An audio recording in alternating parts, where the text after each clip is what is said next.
So it was just it was rewarding on my part. It was rewarding that I was able to contribute to my team how I've always been wanting to contribute to them. Because at the end of the day, collegiate gymnastics is a team sport. I can do a great routine by myself, but we still lose as a team. Then I lost. Right. We're one team. Hello, beautiful people, and welcome to Season 3 of Flipping Out with Bridget Sloan. I am your host, Bridget Sloan, and this season we are talking all things NCAA gymnastics, from the athletes to the coaches to the insiders who make it all happen. And for today's guests, ladies and gentlemen, Miss Amari Celestine. Miss Amari Celestine, how are you? Fantastic. How are you? I'm kind of cold, but I'm not going to complain because I'm not in the negatives. And from what you just told me, it's very cold in Missouri, so I will not complain, but I'm doing well. Thank you. Okay, welcome to the Flipping Out podcast. I'm so excited to be here. Oh my goodness. I've been looking forward to it all week. And it's only That makes me so happy. Well, so really, I want to talk obviously about your amazing college career so far. But before you were in college, you were a club gymnast and you grew up in California. So, my first question and what I want to talk about first is really just either who or what got you into gymnastics? oh goodness. So it was my mom, actually. I started gymnastics at a year and a half in California. And my mom put me in gymnastics, not really knowing much about the sport because, and I quote, she was going to kill herself. Just trying to flip around on the kitchen islands and do skin the cats. What I'm not supposed to be doing is skin the cats with no mats, jumping off the couch, all at a year and a half. So she was like, I need to get her somewhere where she can do this safely. So I ended up at Sega and I graduated being at Sega. So I was there forever. Oh my goodness. I watched the whole program grow up and old with Kathy. But she was the one that got me into gymnastics. I was doing dance for a little bit and a little modeling here and there. But then ultimately I was like, gymnastics is my jam. I'm going to stick with this one. I love that. I feel like that's kind of, I don't want to say it's common, but like a lot of gymnasts, I feel like we're like, yeah, basically our parents told us that we had way too much energy and they didn't know what to do with us. So they put us in a gym. Yes.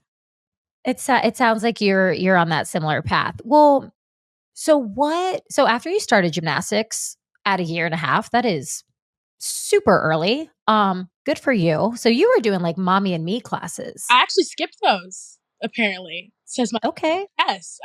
Apparently I was just too good to keep her around me. So I decided to go off and be by myself. I'll say I was gonna ask if you made that decision for yourself of like, I'm just gonna go. You stay here, mama. I'm just gonna go do it by myself.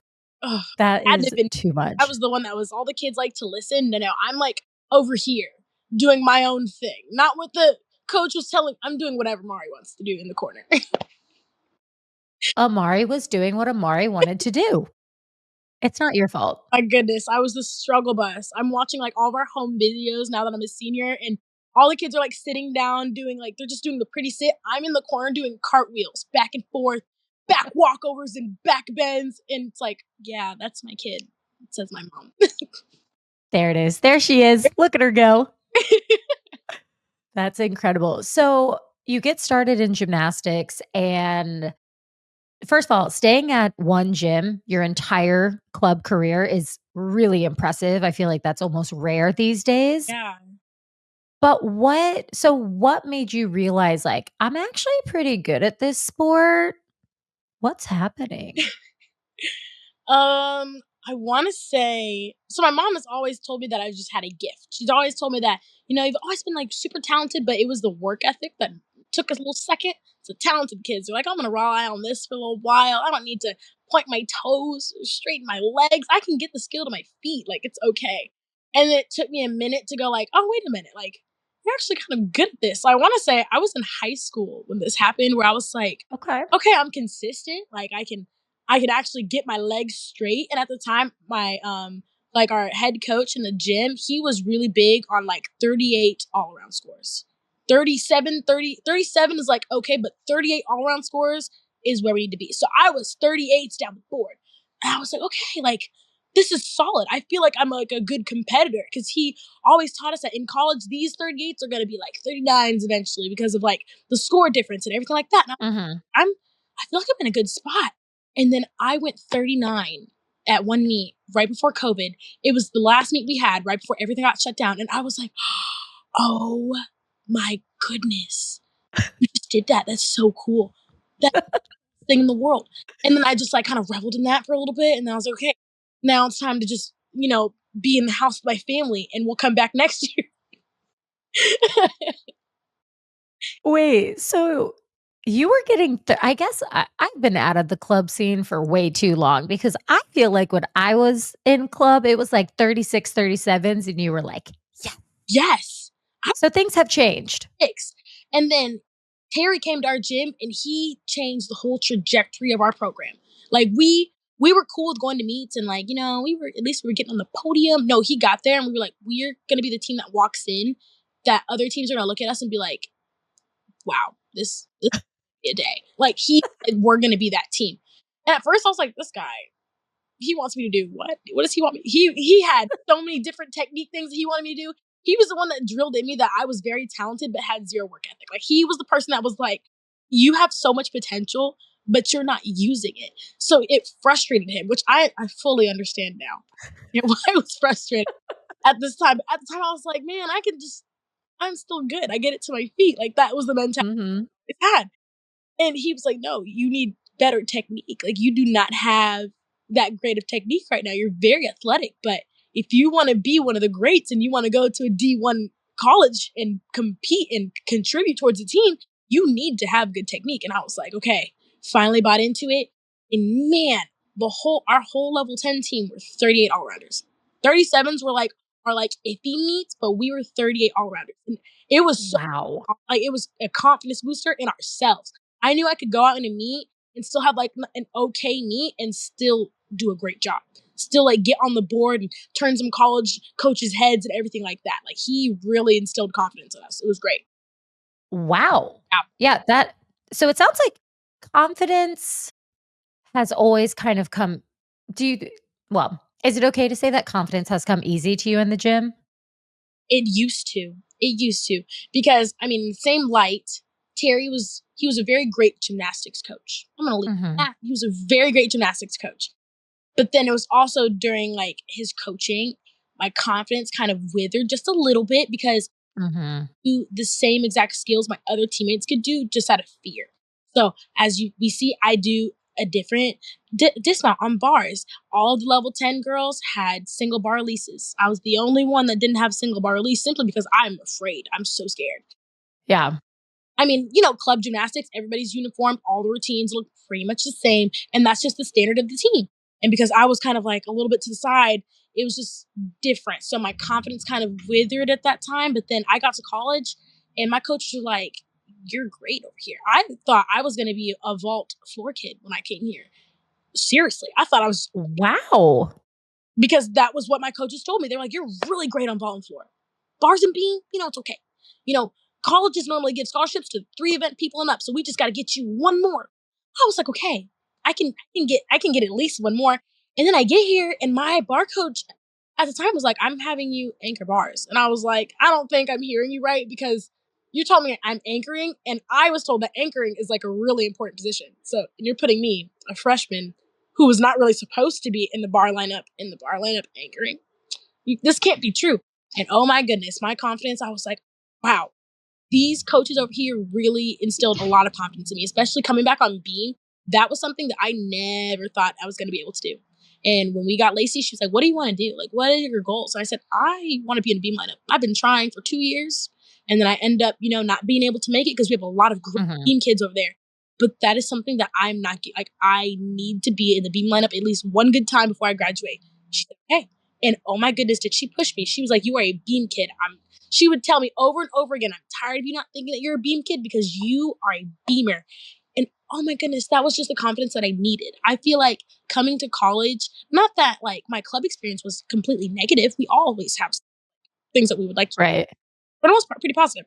And I came here and my confidence, they are just so positive. Everything I do, even if it's a mistake, even if I fell on my butt, he'll go, that was better on the table. at least your legs were better. And I'm like, okay, I can always take something away, even if the outcome wasn't what I wanted it to be. And that's Right. really brought a lot of confidence to me because I can still do gymnastics even when I'm like sick or with the flu. I can still Right.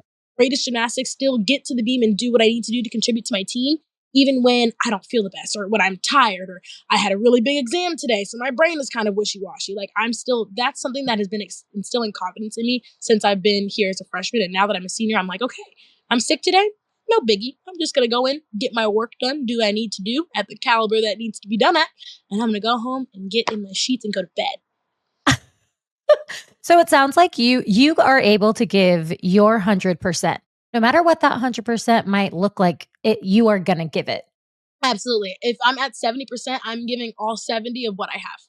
Exactly. That's amazing. I feel like Shannon gives a lot of, like, compliment sandwiches Yes. when he's giving, like I can envision him being like, "Wow, that was a really great try. You know, your legs were a little bent, but you had power." Yes. I c I get a lot of those, and oh my, he just looks at me and then he'll just kind of like chuckle, and I'm like, I already know it was a good vault, but like it was could have been better. But I get a lot of compliment sandwiches. Like I even got one at Oklahoma. He was like, your legs were together, and I was like, I mean, not the outcome we wanted, but hey, you got up and your front double tuck was great, and I was like, compliments. It was. It was great. I can attest to that. It was great. Thank Um, okay, so this kinda you actually transitioned quite perfectly because I wanna know you grew up in California. You're now in Missouri. Why Missouri? Oh, I love this question. So Missouri, I'm not even gonna lie. They were not even on my radar. I didn't know Missouri was a place. I'm from California, so I don't really venture out towards the country. Everybody at Sega was like, "Oh my god, UCLA." I want to Mhm. wherever the recent senior graduate just went. So it was Right. UCLA, Auburn was in there, but I don't really know where any of these places are. I just know that there's schools that like teammates went to. That I'm like, Right. they went there, so now I want to go there because I want to be just like them. Mind you, they're 8 years older than me, so I'm like, yeah, this seems like it's gonna be a good fit if they decided to do it right now. And he called me and he woke me up because Missouri is 2 hours ahead, and Oh, everybody can attest to this. Mari is not really, I don't really wake up early unless I have to. And he woke me up. He was like, "Hey, this is Shannon Welker from the University of Missouri," and I was like, "Hello, yes." This is Amari Celestine. It is so wonderful to talk to you.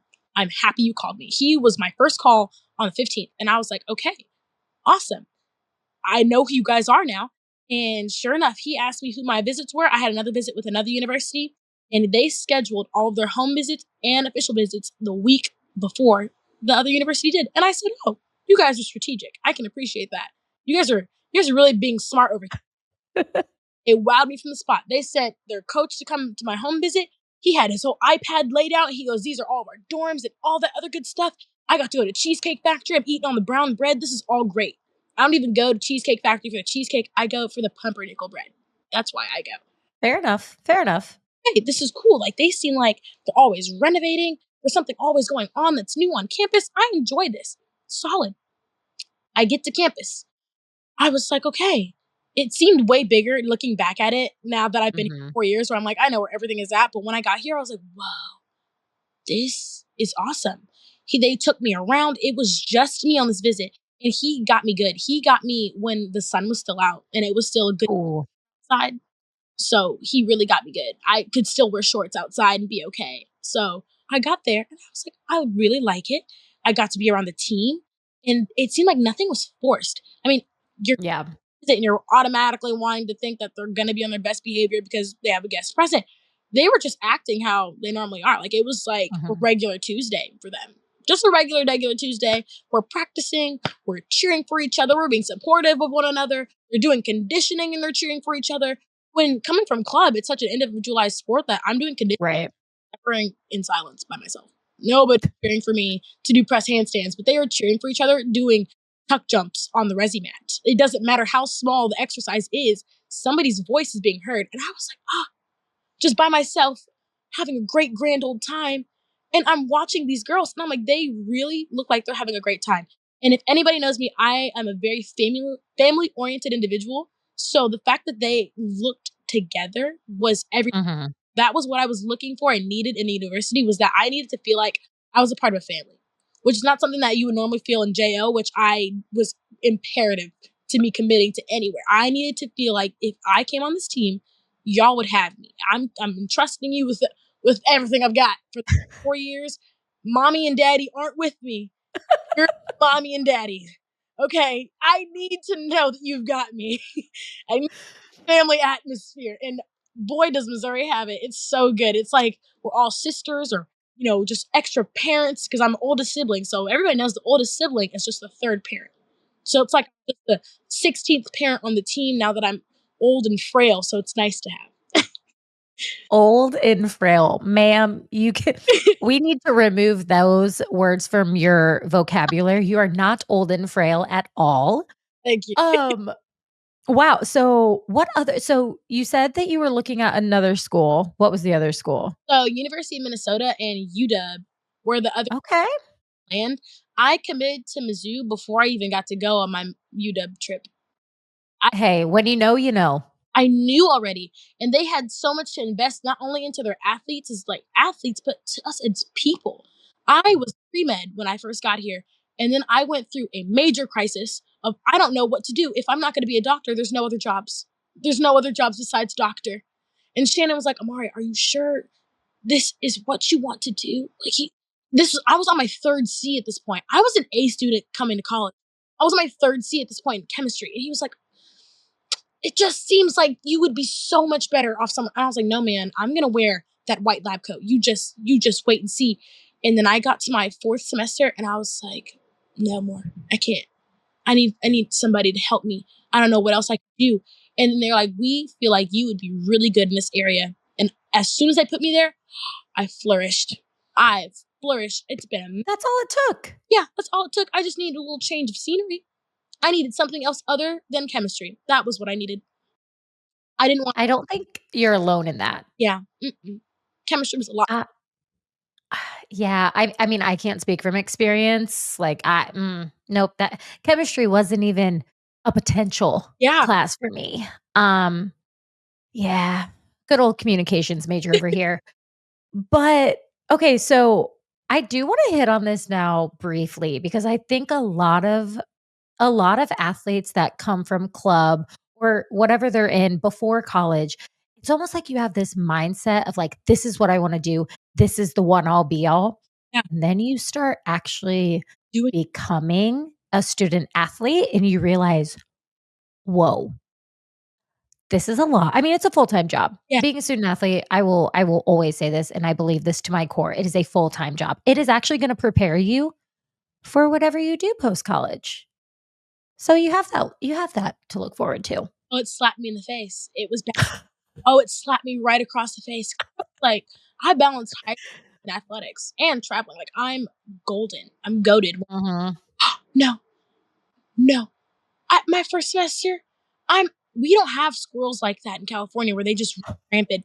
I'm professors teaching. I'm out. I'm looking outside at the squirrels. For what? I don't know what they got going on. I don't know what's happening out there, but they seem like they're having the time of their lives. And I was invested. Oh my goodness. These are like coming to college from high school, you have to pay attention. It's not like you Yeah. have to read what the teacher told you to read in high school and still ace the exam. No, no. You have to pay attention to everything. And nobody told me that. So that is the first thing we say when we have incoming freshmen is a game changer. These are two different things. I thought I was on my deathbed the first week of actually doing gymnastics. Oh, no. I was exhausted. Oh, yeah. And the 2 hour time difference, oh my goodness, I was exhausted. I did not know what was going on. We had 6 a.m. lifts, which is Oh, California time. And I'm already going to bed at 12 a.m. because it's 10 a.m. California time. It was just a lot, so much. But I I navigated. I was gonna say, I'm very happy that you navigated correctly. So, that is something that I think is so important, and you kind of hit on it, but that transition period from high school to college, it is not only is it so important for growth as an athlete, as a person, like you you really understand who you are during that time, but it's also so challenging. Like, I feel like some athletes and some people, I shouldn't just say athletes, some people transition so nicely, Yes. and then others have a really hard time. Yeah. So, besides the school aspect, how was it transitioning from from gymnastics in club to gymnastics in college? So the gymnastics part actually was not that bad because we are Yeah, handstands and landings when I was in club. Handstands right. biggest thing. That was one thing I can say about my team that made us stand out from other teams. Our cast handstands were beautiful. Oh my goodness. And we hadn't focused on these until our last club coach. So it wasn't a problem of if I was going to hit the cast or not. It was more of like my pack. It was more the pack that just, it didn't look how it was supposed to look and how other packs were supposed to look. My pack was just, it wasn't packing the way it was supposed to. So we've worked since and it looks so much better.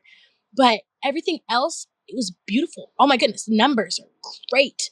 20 hours a week, chef's kiss. I was 36 hours. Right. So I'm here and they're like, "Oh, we only have 20-hour maxes. We do in-gym conditioning on these days and lifts on these days. Five vaults on max. You don't vault and tumble on the same day." I was like, what? 3 bar routines a day? Wow, this is electric. Like my body is surely going to feel fantastic. And it was the competing weekend to weekend, Mhm. the challenging part. Because oh my goodness, something about practicing in gym and then competing in an arena has my back screaming afterwards. Had no idea. That was probably the biggest transition for me. Gymnastically, my gymnastics I feel like was there. It was just a little bit of form here and there that we had to fix and work on, and just a Mhm. bit of landing shapes here and there. But the competing weekend to weekend, the okay, meet on Friday. Now we have another meet on Sunday, and then another meet that next Friday. Quick Mhm. meet Sunday to Friday. Oh my goodness, no. That was a really big transition for me. I'm glad I navigated that too. I am happy that you were able to do that because, yeah, I think I had a similar situation of like, you know, in in elite, like I was training a lot, but I was competing very little. Yeah, Like I trained a lot, but I really only competed what 3, 4 times a year. And then college, it was like, wait, I have to do this again yeah, and again. yeah. And like it is hard. It is hard, but I'm happy to hear that it sounds like you figured it out and you're on to bigger, better things as a senior. Yes. Isn't it crazy to think of the growth that you have from like freshman year to senior year? Different person, honestly. Which is good. That's you're supposed to be growing and you're supposed to be that's all good things, but it's always interesting to look back and be like, "Who is that?" Right. Yes. It's actually very comforting to see because sometimes I feel like, goodness, there's so much more I still need to do. But I look to where I was at as a freshman. Not that I was a bad freshman. Oh my goodness. Not that I was a bad freshman. But it You weren't. was a learning curve for me. Okay. My coach always said that it's easy. It's not like we can't be motivated to do something every day, but we have to be disciplined enough to know that the job still needs to get done. That like learning process my freshman year was what tested that quote right there. Because no, I don't want to get up for 6 a.m. lift today. I don't. But you know what? I have the discipline to go there and just do what I need to do to help my team because I said I wanted to contribute. So I am going to contribute. Period. Yes. Amazing. Okay, so I do wanna talk about what you have done so far as a senior because you said that you wanted to get into the beam lineup. You competed your first all around, and correct me if I'm wrong, but it was your first all around since high school. What was that like? How do you do that? I don't think people understand how difficult that is to do in college in general, but as a senior? Okay. Thank you. It was hard. It was. And bringing bars back into the mix this year, Mhm. let me know. He was like, if the shoulder bugs you, then it bugs you. Right, Try it out. Like if you feel great right now, then that's awesome. But I don't right. stressing yourself out. trying to get into these lineups if you're not ready. And I was like, okay, you're right. I'm not gonna harp on it. I'm gonna do what I need to do. I'm gonna progress just however quick my shoulder allows me to progress, and we're gonna go from there. And then I just ended up in the lineups. I was working just like everybody else was working, and my shoulder was allowing me to do it. It's been feeling fantastic. So adding bars in this year, oh my goodness, it was hard. It was hard because we have so, Right. like you said, people don't understand. There's so many great kids. Like college Yeah. isn't like the six that are up are the six best on the team. That's the they're the best that week. The Right. of a bunch of great kids. That's how we got to the team in the first place. We were scouted because we were great at what we do from Mhm. a club team. So the fact that we're on a team of already great individuals, then you have to be the greatest of the great that week, every week. So it's difficult because, especially on my team specifically, we have so much depth. We competed over You do. teams at our inter squad meets. So we have so much depth. A lot of them are youngins. So they've got a lot more, they've got a lot more movement going on than I do. So, and that's what he tells me because I know, I'm older and he's got to get some people in there, they've got to get a little bit of experience on understanding. Yeah. I'm about to graduate. So, and I would love to see some of these kiddos up here. So it was rewarding from on my part. It was rewarding that I was able to contribute to my team how I've always been wanting to contribute to them. Because at the end of the day, collegiate gymnastics is a team sport. I can do a great routine by myself, but we still lose as a team. Then I lost. Right. We're one team. So the fact that I'm able to do I said I wanted to do coming in here, to me, I feel like I really earned that. Which it feels weird coming off the tongue because gymnastics we train to be perfect. We don't really give ourselves so many compliments. We like to give compliments to others. So I'm gonna give myself a compliment and say that I earned that. Heck yeah. You give yourself that compliment every single day because it's so true though. It's hard to make a lineup. Yes. But it's almost it's a blessing and a curse. The curse is that it's so hard, but the blessing is that your team has so much depth, that there is so much talent. I used to get so annoyed with lineups and, like, where I was in the lineup. Yeah. Everybody knows it, it's not a secret. I was a pain in college, end of story. Like, I knew where I wanted to be at, and when I didn't get that, I threw a fit. I got upset.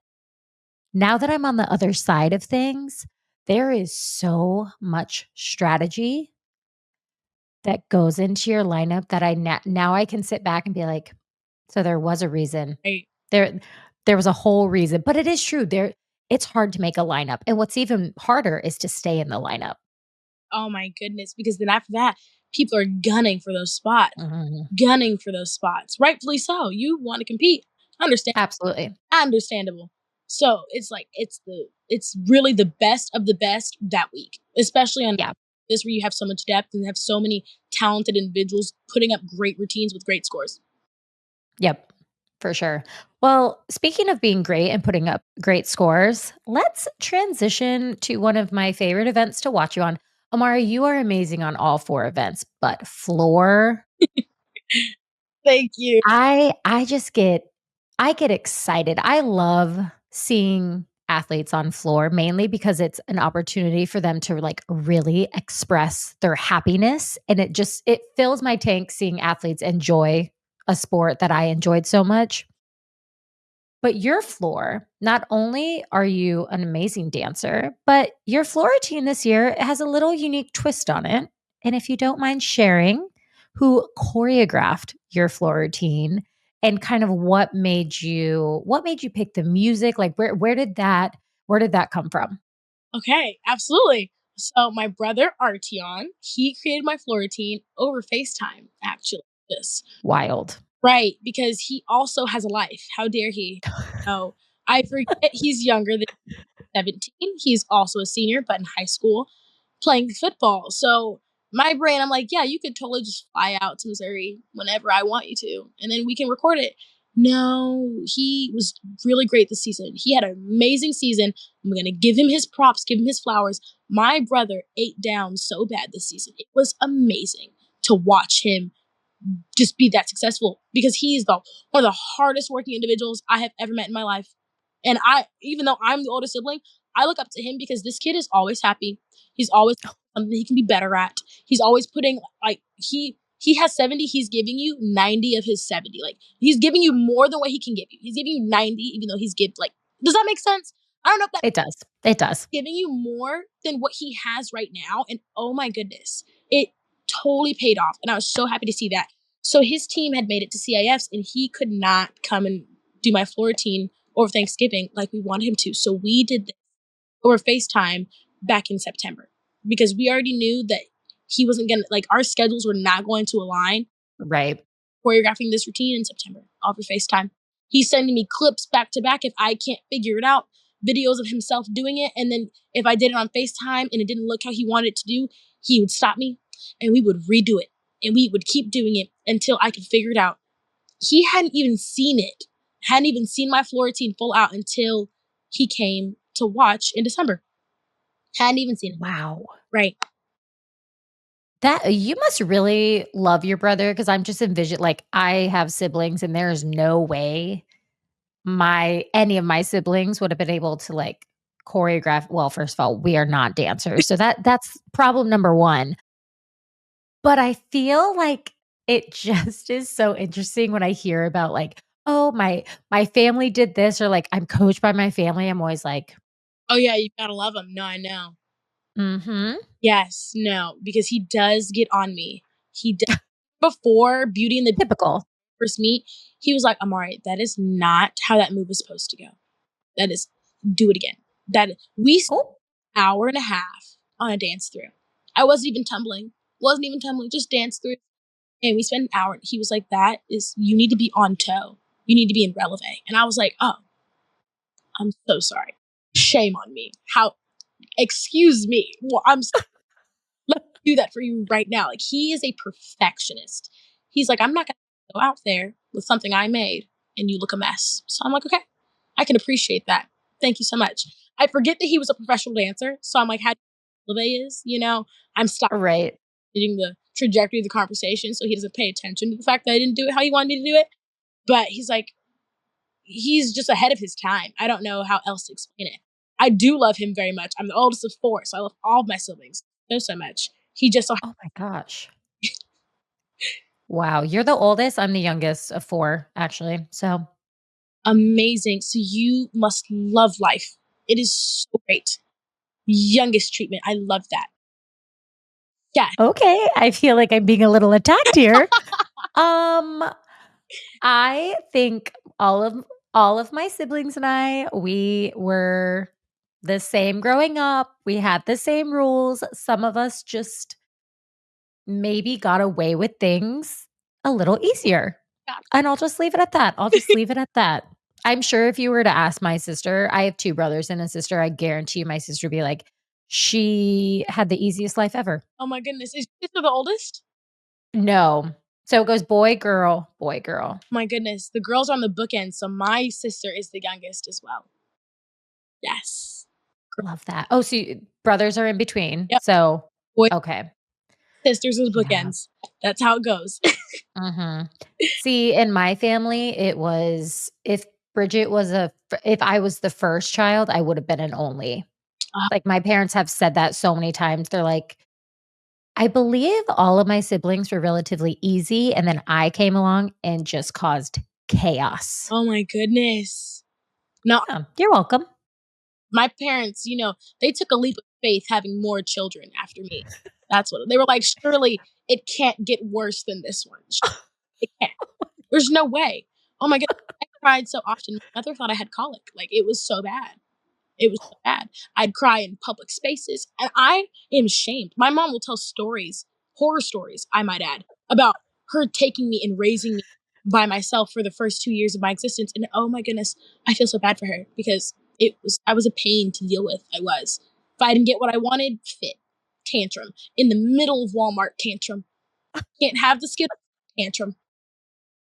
You were expressing your emotions, and you were a very independent child. I see nothing wrong with that, and that is why you are the amazing human that you are today, and Like, end of story. and we move on. Yeah, I got So, in my younger years so I can be a really nice adult. see, yep, I like that. I'm gonna steal that from you. Yeah, I'm got it all. gonna say that about myself. Yeah, I got it all out. Exactly, exactly. He's like, So "Thanks." you do a lot outside of the gym, I like, a lot. Yes. And, I would love to hear more about that and just how you balance everything and what that's like for you, because I did not do a lot outside of being a student athlete, and I need to know how you do it so that I can remind myself of what I could have done. "Oh, look what you could have done. Look what you could have been." Oh my goodness, yes. So I joined a sorority my freshman year, Sigma Gamma Rho Sorority Incorporated, my mom's sorority. I am a legacy. And then after that, I was like, you know what, that's enough. Like I will hold a very small position on our exec board because we were a small chapter. So I was the historian. I'm making Instagram posts. That's all I need to do. So I did that my sophomore year. And then after my sophomore year, I became president of my chapter. Again, very small chapter. But it was just so happened that we felt we had a lot of graduating people and I had a lot of new insight because I was the youngest, Mhm. give us a little bit more opportunities that we had. So I ended up being president of the chapter. That was a beast in itself. Oh my goodness. So many rules and regulations that we have to do. I learned Robert's Rules of Order while I was president. Didn't know that was a thing before. I didn't even know how meetings were supposed to be ran. Thought we could just sit down and have a chat together. No, it has to in it has to go through order. Thought we could just all agree on something. That's not how that works. So I got to learn from that. And then, my sorority is part of the National Panhellenic Council, the NPHC. Every school that has any Divine Nine organization has an NPHC. It's just like PHA that have any other sorority in there, or IFC, Interfraternal Council, on campus. So the president of NPHC at the time, he had asked me if I wanted to be NPHC's historian. I said, "Oh, I already do that right now, and I already did that. I'm president. I can just do that." He said, "Okay, great." And then he called me that day of the elections and was like, "I would actually like you to be the vice president." And I was like, "Wait a second. I'm sorry. You promised me historian. Now you're upgrading me to vice president, in which I'd actually have to be present and do things. And I'm so busy as it is. Mhm. Where you think I can fit this in? There's no way this is happening. No, Right. like no, but like you don't understand. I really think you could do it." And I was like, out of all the people on this campus, you want me to do this? I don't see. I don't see what it is that you're seeing. I would love to, but it's not clicking for me how it's clicking for you. And so it took some convincing. I ended up talking to the advisor of NPHC, and Cody told me that he also fully believed in me. And I said, "Okay, you guys seem to know what you're talking about. So I'm going to go ahead and take a leap of faith, and I'm going to trust y'all." I got the vice presidency. I was elected. And then my president ended up dipping. So then I became president of the NPHC as the vice president would. And I was like, there's no way this is happening. Oh my goodness, did I learn how to plan in such a short amount of time? Did I learn how to work with a limited people? I'm doing things with just two people that would need at least 13 to plan. We have a homecoming step show every year. I planned the entire thing with one other person and my advisor. This is like we're talking three, four, $5,000 just to reserve the area that we're going to be in, Mhm. getting judges and the food and all the other. We're like, this is a really big project that myself and my other vice president that I had elected did at the time. I was like, wow, look at what you're balancing right now. There's no way. How are we doing this? And I always got the questions, how do you make time for that? And also, I had a dog. I got a dog my freshman year as well, as I Why did you do that? right.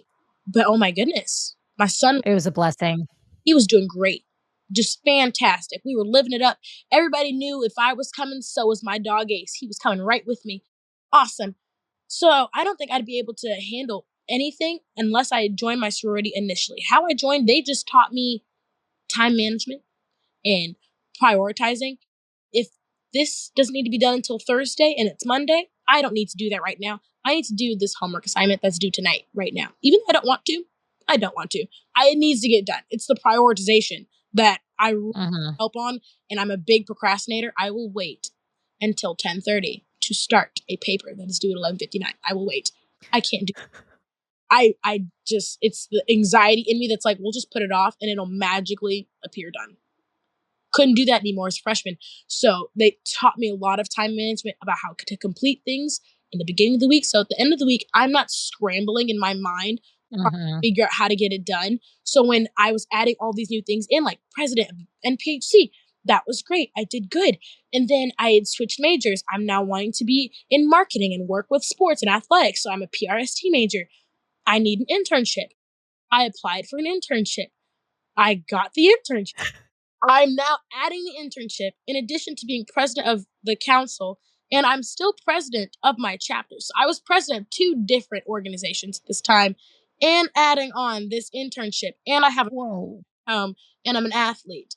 I was balancing all of it, all of it. It was astounding to me because I didn't really know and understand how much I was doing until people would point it out to me and be like, "Mari, how? How? How do you eat? How are you even able to do anything else other than athletics? You have two to three other things, three, four other things that you're balancing outside of gymnastics. How are you doing this?" I honestly have no idea. I make a planner. If I don't see it, if it's not my phone and I didn't write it down, I'm not coming. So I need to write it down because I'm going to forget because I have so many other things to do in my day that Right. caught up in the ADHD in me. Once I get locked, I'm stuck. The task is getting finished. I can't stop that and then go somewhere else because then this won't get done anymore. So I have to stay on one thing. And then I got another dog in March. So I have two dogs now.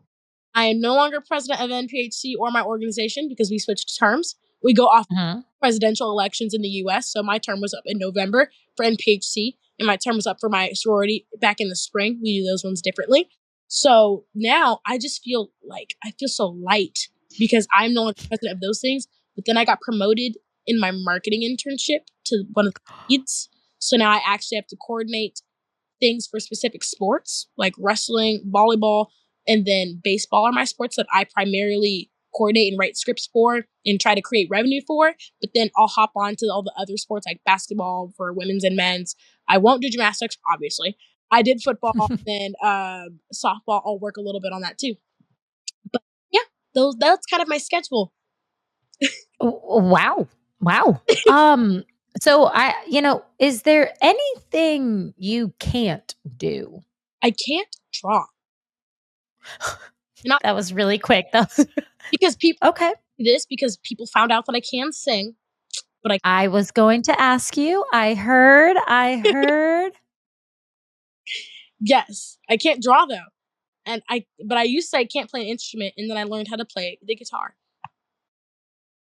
Self-taught. Wow. That is really impressive. So you were balancing all of this while also being a student athlete. Yes. Yes. That is I don't think you understand how impressive that is, and the workload of a student, just a student, is a lot. Uh, And then when you add the workload of a student athlete, because now you have practice, weights, tutor, like all these things is a lot. And the fact that I really can applaud not only you for achieving all of this and being able to manage it, but the fact that I'm sure Shannon had some um, conversations with you, but that's remarkable. his trust in me. Oh my goodness. I've built it too over the years, I can say. I think when I first started taking all these things on though, he was like, "Amari, I think we have bitten off Oh. more we can chew. Like this, we've got, we've got to give something has to give." And I was like, "No, Shannon, I've got it. I swear I've got it." I always say this is the best piece of advice he's ever given me. I even said this to him at breakfast the other day when I was working right before Oklahoma. I was finishing a script on my spreadsheet in Excel. He said to me that it is okay to be good at a lot of things, but it's awesome to be great at a few things. So if I can be great at a few, right? Snaps for that guy, 'cause Mhm. that was amazing. He told me that my freshman year, and I didn't believe him, and now that I'm looking back, I'm like, "Thank you so much," because, oh my goodness, I really would have put on so much. Yeah. That and I was pre-med for the year and a half that I was trying to go through collegiate gymnastics and everything like that, and, oh my goodness, am I glad that I've kept that in the back of my mind when people ask me to do things, and I can either say yes or I can say no. I've gotten much better at saying no to things and setting the Mhm. sorry, but I cannot do this day. I can do it for you eventually. It just can't happen today. I've got so much going on and I'm a student athlete. Those are my priorities in life, right? So, prioritization, things that need to get done. I need to get my grades and I need to contribute to my team. So, everything else that I can put on top of that is a bonus. But if I put something on that and it withers one of these two things, then that thing needs to go. So, that's one thing that I've kept in mind. My sister, I love her so much. She always tells me, and that I finally, like, apply this to my life, but she's like, "Every yes is a no." Which means every yes that you say, like, "Oh, I'll do that," means that you're saying no to something else, and it took I was a yes girl. Oh my goodness. I said yes to everything, Hey, and then I would complain about being so tired or complain that my schedule is out of control, and she was like, "Well, in her wise older sister words, every yes is a no." And sure enough, now I'm like, gosh, you were so right. oh, right. It is. It's all about prioritizing what fills your tank. Right. What makes you happy. I know for some people, especially in athletics, it's like, I need my me time. I need that downtime for myself. And then you have other people that are like, actually, what fills my tank is being busy and like accomplishing, checking things off of your to-do list. Ooh, I love that. Amazing. Oh my goodness, especially just on things that I didn't think that were that important to me, and now, Mhm. like, I need this. I need this. Like, I need Yes. to have somewhere on this campus that was going to have my name permanently. I needed that. I'm now I love that. president of the NPHC, so I am in the student center for the rest of eternity. I'm in the student center. My name is so small, but oh my goodness, I can read it, and I'm there. That's all that matters to me. You know what? I love that for you. Like, I love that for you, and I'm really happy for you. Um, okay, so we did a little social media questions for you, and we got a couple good ones. So I know that you've hit on it a little bit, but this question like really stuck out to me. And it was, how did you know you found the right school that would 100% support you being authentic? It's a little loaded. no, it is. But I already have an answer is the craziest part. I knew that they knew what they were getting themselves into because I was unapologetically me. I feel like that's one thing I can say I've been since I was in high school is just I'm unapologetically me. I have very little filter, but I will, watch where I'm at, my surroundings, just in case, I sometimes I make jokes about myself that I'm just like, I'm cracking up and I think I'm so funny, but nobody else finds me funny. So I just have to watch it sometimes. But I just knew that they knew what they were getting themselves into. And they had already met my parents. That was the second thing. They had already met mom and dad. My dad, I have to like apologize to people in advance of him meeting them just because I don't know what this man. He's like me but on 10. It's so much worse. Like his attention is everywhere other than where it needs to be. And then Mhm. mine is going at 1,000 miles a minute. It's almost exhausting. He was here for Beauty and the Beast and I was like, "Dad, do you want to like come sit down with me for a second? Let's sit down. How about that? You don't have to move, pace all over the place. Come and sit with your kid. Let's just chat for a moment." My dad can't sit still. So I had already that this was going to be the place that I was going to 110% be unapologetically me because A, it's no secret I'm black. So obviously I have some things that are very important to me that wouldn't be that important to other people. For example, I came here. This is the blackest campus I've ever seen in my life. I'm not even going to lie. I came from California, the suburbs of California. This is the most diverse I have ever seen a campus. That was the first thing that stood out to my mom and I. And it's been so important to me just because growing up in suburbia in California, there are not that many girls that look like me, especially doing gymnastics, which Mhm. is not like a black kid sport. It's expensive. Not a lot of people can afford it. Whatever the case may be. So it's been really important to me that I'm able to kind of use my platform to uplift girls and kids that want to have a space on teams like this. So I knew when I came here, they were already doing DEI conversations. We met once a week as a team. I knew that I was comfortable here. I didn't have to feel like I had to hide something about myself. I'm a naturally loud individual. I knew that they knew that already. I didn't have to hide that about me. They actually encourage me. I make people laugh. I make Shannon laugh. I asked him the other day, "What are you going to do when I leave here?" He said it's going to be boring. Verbatim. Verbatim. I pat myself on the back. He was probably doing that to stroke my ego, but he said it. That's all that he said, it was going to be boring. So I just could tell by the staff that they had, the people Shannon had here to surround myself, and just people that he knew were going to feed into the culture that he wanted to build a team as, that this was the team that I didn't have to question whether or not people were going to accept me. I didn't have to question whether or not people were going to accept my views, even, because we're not going to have the same opinions on everything, but we can respect one another. That's one thing I've really appreciated about it. So that was one thing that when I came here, I could already tell was going to be given to me when I got here. Amazing. Thank, That is I'm happy that you were able to find that, and it sounds like you found it really easily at Missouri, and that makes my heart happy thank you. because it is. It's hard sometimes to check all the boxes Yeah, in what you're looking for, but it sounds like you checked all of them. I did. I honestly really lucked out, and I'm a woman of faith, so I truly, honestly thank God, because I didn't know where I wanted to go, so I was like, wherever you feel like I need to be, I'm trusting it. Missouri feels like the Yeah. I need to be at. It stood out to me. It was like shining lights. It was like water in the middle of the desert. Like I knew I needed to be here, so I'm very happy with my decision. I think a lot of people are. I can any Missouri Gymnastics fan is very appreciative of your decision also.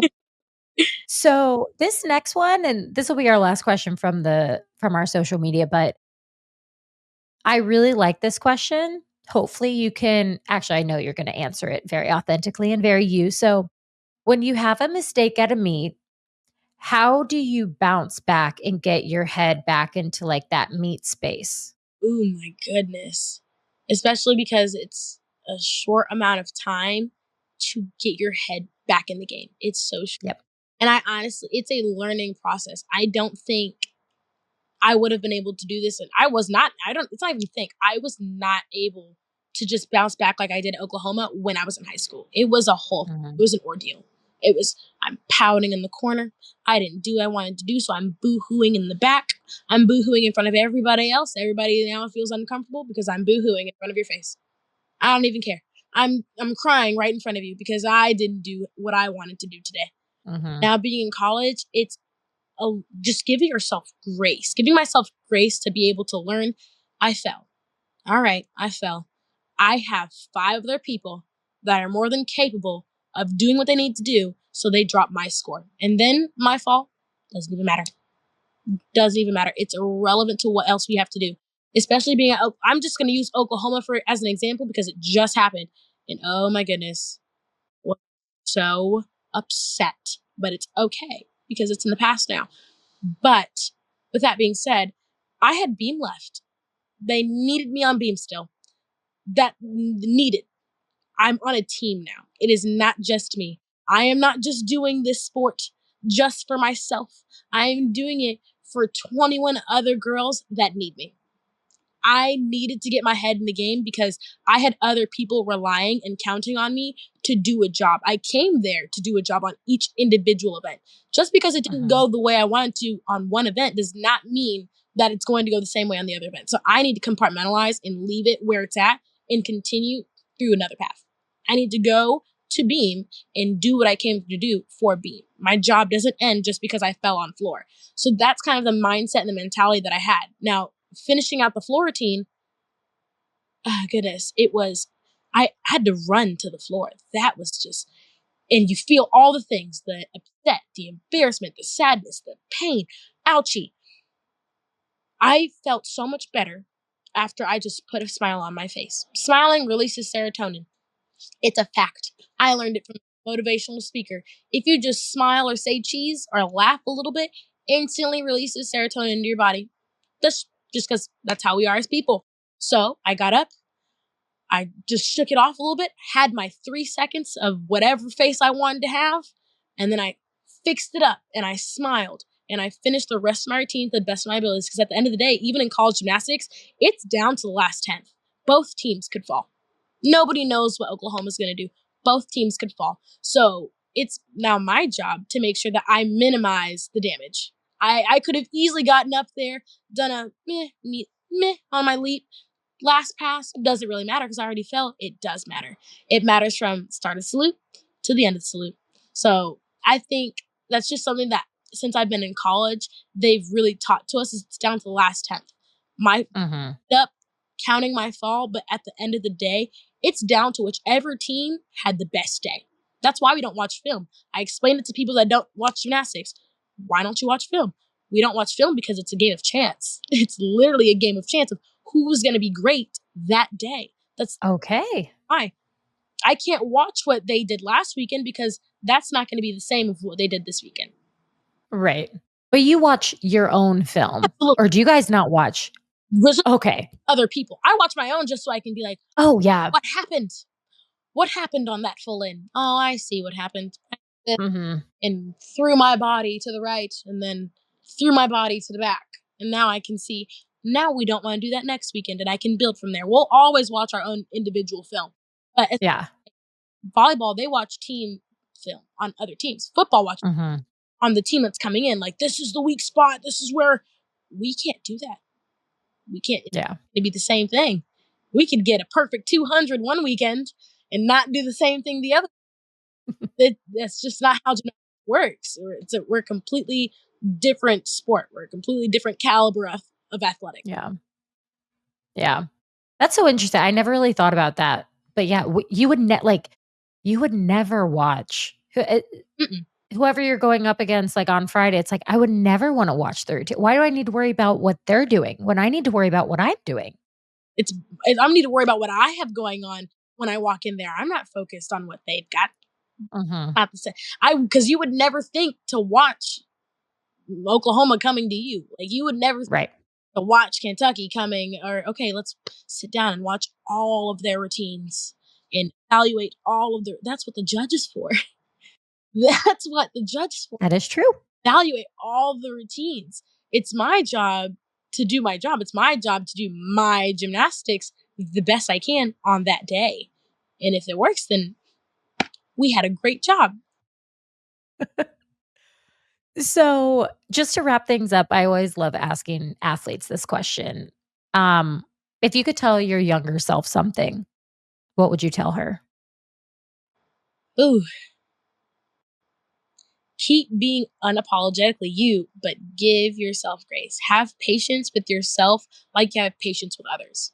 I feel like I have a lot of patience with other people, but then let me do something wrong, and it's the end of the world. I'm no longer a good person. I'm not a good gymnast. I'm not a good student. One bad thing happens, I'm coming down on myself harder than anybody else has come down on me. I feel like that's another thing I've learned.